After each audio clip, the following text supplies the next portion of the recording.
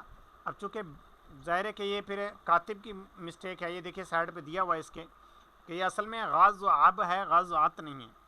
اور اگر 2000 یا 3000 لکھنا ہوگا تو غین کے اول یعنی غین سے بھی پہلے تا یا ہا زیادہ کریں گے.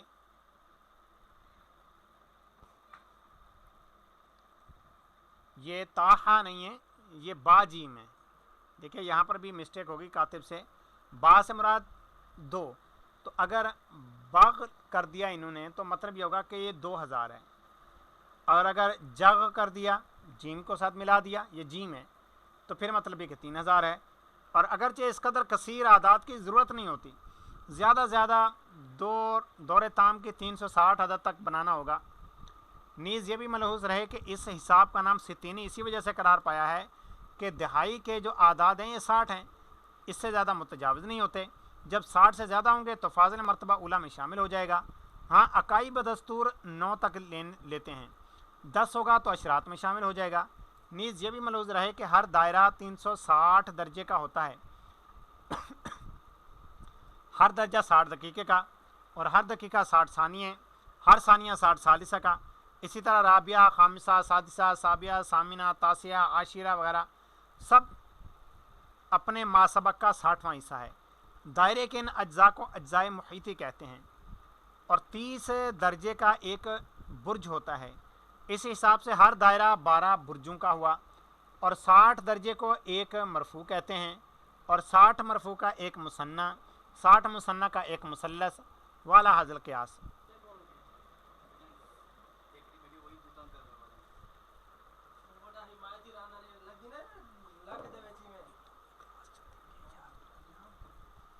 ساٹھ مرفوع کا ایک مثنیٰ اور 60 مثنیٰ کا ایک مثلث، والا حاصل قیاس. مرتبہ صعود میں مربع، مخمس، مسدس، مصبع، مسمن اور متسع، معشر کہتے ہیں. اور بعض لوگ مراتب صعودی کو بلفظ مرفوع مقید بمرتبہ تعبیر کرتے ہیں. مثلا مرفوع کو مرفوع مراتن، مثنیٰ کو مرفوع مرتین، مثلث کو مرفوع ثلاث مرات، والا حاصل قیاس اس طرح کرتے ہیں. معاشر کو مرفوع 10 مرات کہتے ہیں. نیز قطر دائرے کے قطر کو 120 حصہ متساوی پر تقسیم کرتے ہیں اور ہر حصے کا نام درجہ رکھتے ہیں. ہر درجے کے 60ویں حصے کا نام دقیقہ، والا حاصل قیاس. ان اجزاء کو اجزائے قطری کہتے ہیں. ان مراتب صعودی و نزولی میں اختصار کے لیے علامت خاص مقرر کیا ہے. مثلا معاشر کے لیے شر، متسع کے لیے تسع، مسمن من، مصبع، سبع، مسدس کے لیے صرف سین، مخمس کے لیے مس، مربع کے لیے بائن، مثلث کے لیے صرف سا، مثنیٰ فی مرفوع، ٹھیک ہے، عین، برج کے لیے صرف جیم، درجہ کے لیے جاہ، دقیقہ کے لیے قاہ، ثانیہ کے لیے نیا، ثالثہ کے لیے لسا، رابعہ کے لیے صرف با، خامسہ کے لیے میم سا، سادسہ کے لیے سا، سابعہ کے لیے سبا، ثامنہ کے لیے صرف منہ، تاسعہ کے لیے سا، عاشرہ کے لیے اکیلا ہا، ٹھیک ہے، بلکہ اکیلا ہا نہیں ہے، شرح ہے، ٹھیک ہے. یہ کاتب کی غلطی یہاں پر. اس لیے جب ارقام لکھیں تو اس پر اور ایک جنس کے لیے علامت لکھ دینا چاہیے، اگرچہ تمام مراتب پر ضرور نہیں، صرف اخیر یا اول پر لکھ دینا کافی ہے. یعنی پہلے ایک دفعہ مرتبہ لکھ دیں، باقی پھر اسی کے اوپر قیاس کر لیں۔ اگر کسی مرتبہ میں کوئی عدد نہ ہو، مثلا درجہ دقیقہ ہو، ثانیہ نہ ہو، تو اس کے لیے ہا لکھ دیتے ہیں، یعنی صفر لکھتے ہیں۔ اس لیے رقم صفر یعنی ہا سے شروع کرتے ہیں، اور ہا اور یہ دیکھیے اس طرح ہا لکھ دیتے ہیں، یعنی 11 تک ختم کرتے ہیں، اس لیے کہ 12 ہونے سے دور کامل ہو جاتا ہے۔ اس طرح درجے کی رقم جو برج کے ساتھ ہو 29 سے زیادہ متجاوز نہیں ہوتی، کہ جب 30 ہوگی تو ایک برج ہو جائے گا۔ ارقام قطری و محیطی 59 سے زیادہ متجاوز نہیں ہوتے، اس لیے کہ جب 60 ہو جائے گا تو ایک ہو کر پھر یہ مرتبہ ماقبل میں شامل ہو جائے گا۔ ان تمام بیانوں کے بعد اب اصل مقصد عرض کرنا ہے کہ کسی عدد پر دوسرے عدد کے بڑھانے کا نام جمع ہے۔ مثلا 15 عدد پر 12 بڑھائے، یہ یب ہے، یہ یہ ہے۔ دیکھیے یا کے نقطے نہیں دیے، ہا کے 5 15، یہ یب ہے، یا کے نقطے بھی نہیں ہیں، با کے نقطے بھی نہیں ہیں، تو یہ 27 ہوگا، یعنی لز۔ اور اب دیکھیے یہاں پر لر نہیں ہو سکتا، کیونکہ را کے عدد کتنے ہیں؟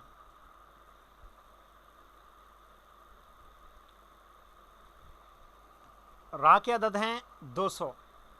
اب دیکھیے 20 کے بعد 200 کا عدد نہیں آ سکتا، تو کاف کے بعد زا ہی ہوگا، یہ کز ہے جس کا مطلب ہے 27۔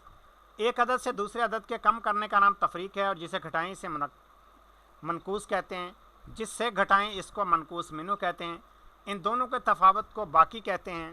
مثلا یب سے ہا کم کیا، یعنی 12 میں سے 8 کم کیا، تو باقی حمزہ یعنی 4 باقی رہا، تو یب منقوص منو ہوا، اور ہا منقوص اور حمزہ باقی۔ اور کسی عدد کو بشمار احاد عدد دیگر مقرر کرنے کا نام ضرب ہے، یعنی اس کو بار بار لکھنے کا نام ضرب ہے۔ اور عدد مقرر کو مضروب کہتے ہیں، مقرر بھی کو مضروب فی، اور اس مقرر لینے سے جو حاصل ہوا جواب، اس کو حاصل ضرب کہتے ہیں۔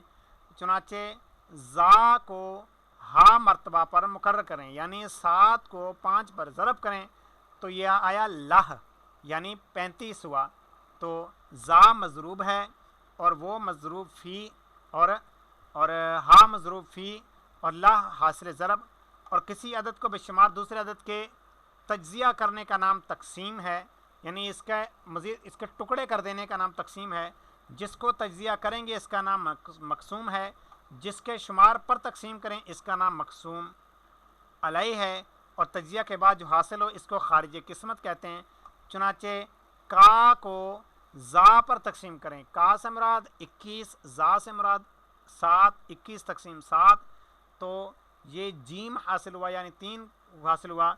یہ کا جو ہے یہ مقسوم ہے، اور زا جو ہے مقسوم علیہ، اور ہا حاصل قسمت۔ جس عدد کو اپنے نفس میں ضرب کریں، یعنی وہی عدد اسی پر ضرب کریں، اس کو جزر کہتے ہیں، ٹھیک ہے۔ جس عدد کو اپنے نفس پر ضرب کریں، یعنی جتنا عدد ہے اتنے پر ہی اس کو ضرب کریں، اس کو جزر کہتے ہیں اور ضلع کہتے ہیں۔ اور حاصل ضرب کو مجزور اور مربع، مثلا اگر ہا کو ہا میں ضرب دیں، یعنی 5 کو 5 میں ضرب دیں، تو مجزور جو ہے وہ کہ یعنی 25 حاصل ہوگا۔ اب آگے ہماری تھوڑی سی چیز رہ گئی، یہ جو 4 رقمیں ہم نے پڑھی، جمع، تقسیم، ضرب، تفریق، تقسیم، جمع، تفریق، ضرب، تقسیم، تو یہ چاروں طریقہ کار ابھی ہم پڑھیں گے کہ جمع سے مراد کیا ہے، تفریق سے مراد کیا ہے، ضرب سے مراد کیا ہے، تقسیم سے مراد کیا ہے، اور ان کا حل کیسے کریں گے۔ بس مفتی صاحب نے اس کو کر کے بھی دکھایا ہوا ہے، تو اس کو بھی ہم تھوڑا سا نظر دیکھ لیں گے، اور پھر آج کے ہمارے کلاس کا اختتام ہو جائے گا۔ سب سے پہلے جمع ہے، ارکان ستینی۔ اگر مقصود ارکان محیطہ کو جمع کرنا ہو، سطور جمع کو متجاز مراتب لکھیں، یعنی برج کی رقم مقابل برج، درجے کے مقابل درجہ، ثانیہ کے مقابل ثانیہ، والا حاصل قیاس، یعنی اوپر ایک رقم لکھیں، اس کے نیچے بالکل اسی کے ترتیب سے لکھیں، پھر بائیں طرف سے شروع کریں، پہلے سب اکائیوں کو جمع کر لیں، ٹھیک ہے. اب اس کو نا فی الحال آپ الٹے جانب سے لکھیں گے, بائیں سے دائیں طرف. احاد کو خط عرضی کے نیچے لکھیں, اشرات کو اشرات میں ملا کر پھر جمع کریں. جو 60 سے کم ہو اس کو اس اکائی کے شامل کر کے لکھ دیں, اور 60 کو 120 کو 2, 60 کو 120 کو 2 قرار دے کر مقبل میں ملا دیں. اور آسانی کے لیے مرتبہ اشرات کو بھی 1 2 3 سے تعبیر کریں, اور جو 6 سے کم ہو اس کو اکائی کے ساتھ لکھیں, اور جتنے 6 حاصل ہوں اس کو مقبل میں شامل کر دیں. یعنی ہم نے جو نصاب توقید میں پڑھا کہ اکائیوں کو تو ایسے ہی جمع کر دیں, اکائیوں کے جو مراتب دہائیوں میں چلے جائیں وہ ٹھیک ہے چلے جائیں. اب دہائیوں کو آپس میں جمع کرنے کے بعد اگر 6 آئے تو اس کو 0 کر کے ایک مرتبہ اگلے مرتبہ میں لے جائیں, 12 آئیں تو 2 اگلے مرتبہ میں لے جائیں, 18 آئیں تو 3 اگلے مرتبہ میں لے جائیں. قصہ مختصر کے اس کو 6 پر تقسیم کر دیں, جتنے پر تقسیم ہو اتنے مرتبے اگلے میں لے جائیں, جو باقی بچے اس کو وہیں لکھتے ہیں. والا حاضل قیاس ہر مرتبہ میں اسی طرح عمل کریں گے. مثلا یہ دیکھیے یہ پوری رقمیں یہاں پر اسی طرح سے جمع کی ہوئی ہیں. اگر اس کو آپ حروف کی زبان میں کنورٹ کریں گے تو یہ پورے حدود آ جائیں گے. یہ نون ہے, یہ لح ہے یعنی 38, اور یہ لج ہے یعنی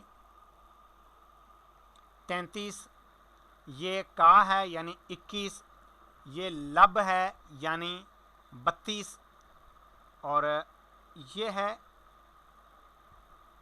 ہا, یا پھر یہ بلکہ یہ الف ہے. ٹھیک ہے. اب آپ نے ان کو آپس میں جمع کرنا ہے تو یہ کس طرح سے بنے گا, یہ پھر پوری اس کی ترتیب کری, وہی جمع نفی والے حساب ہے. ان دونوں مثالوں میں زنجا کے ان عدد کے برج تھا. ٹھیک ہے, اول عدد برج تھا, یہ برج ہے پورا نا, یہ ایک برج. پھر برج کے تحت جو آتے ہیں درجات, پھر درجات کے بعد پھر دقیقے, ثانیہ, ثالثہ, رابعہ, اور وہ 12 سے زیادہ نہیں ہوتا, اس لیے 12 سے زیادہ کو مرفوع قرار دیا. اور مثال اول میں مرتبہ اول مرفوع ہے, وہاں 60 سے کم کو مرفوع کے نیچے لکھا, 60 کو آگے بڑھا کر مثنی قرار دیا, یعنی جتنا بھی 60 سے اوپر بڑھتا گیا اس کو ہم اگلے مرتبے میں لیتے گئے. آگے پھر آتا ہے تفریق ارکام ستینی. اس کے لیے اب طلباء کرام کے لیے یہی ہے کہ آپ کوشش کریں ان کو حل کرنے کی اپنی کاپیوں پر. اگر تو آپ سے حل ہو جائے تو فابیہا, اچھی بات ہے. نہ حل ہو تو جس طرح کا آپ سے حل ہوتا ہے, جتنا حل ہوتا ہے اتنا آپ حل کر کے اس کو بھیج دیں گروپ کے اندر. اس کو چیک کر لیا جائے گا کہ آپ نے جو ہے اس کو صحیح پڑھا ہے یا صحیح سمجھا ہے یا نہیں. تفریق ارکام ستینی, تفریق کا بھی اسی طرح عمل ہے جس طرح ہم عمومی طور پر کرتے ہیں. یہاں پر صرف فرق یہ ہے کہ یہاں پر ابجد کی لینگویج کے اندر لکھا ہوا ہوگا. منقوص و منقوص منو کو متجازیات المراتب لکھیں, اور بائیں جانب سے شروع کر کے عمل کریں کہ ہر مرتبہ کو منقوص منو سے کہ اس کے محاذی ہے کم کریں. اکائی کو اکائی سے تفریق کریں. اگر اوپر کی اکائی کم ہو تو دہائی سے لے کر تفریق کریں. اگر اوپر کا دہائی بڑھا ہے تو اس دہائی کو گھٹائیں, اور اگر کم ہو تو مرتبہ سابق سے 1 لے کر تفریق کریں. علی حاضر قیاس ہر مرتبہ میں اس کا لحاظ کرتے ہوئے اخیر تک عمل تفریق بجا لائیں. دیکھیں جیسے یہاں پر ہے لح مرفوع, ٹھیک ہے, 38 درجے مرفوع, ایک یہ برج کہلائے گا. یہاں پر یب 12 درجے, اور پھر یہ 5 ہے, یہ 30 ہے, یہ پھر 2 ہے. اب آپ نے 38 میں سے 37 نکالے تو یہ تو کہ تفریق ہے, لیکن یہ ہا بچا, یہ الف بچے گا ایک ہی, بلکہ یہاں سے آپ نے تفریق کرنا شروع کرنا ہے. ٹھیک ہے, کیونکہ اگر آپ کا اوپر کا مرتبے سے کم ہوگے تو آپ ادھر سے لے لیں گے. ٹھیک ہے, یہ ادھر سے لکھنا تو بائیں جانب سے شروع کریں گے. با میں سے الف نکالا تو الف بچ گیا اکیلا, لام اکیلا ہے, اور یہاں پر ہا ہے, اور ہا سے مراد ہے کہ یہاں پر یہ ہا ہے یا ما ہے, غالباً پھر ما ہونا چاہیے. تو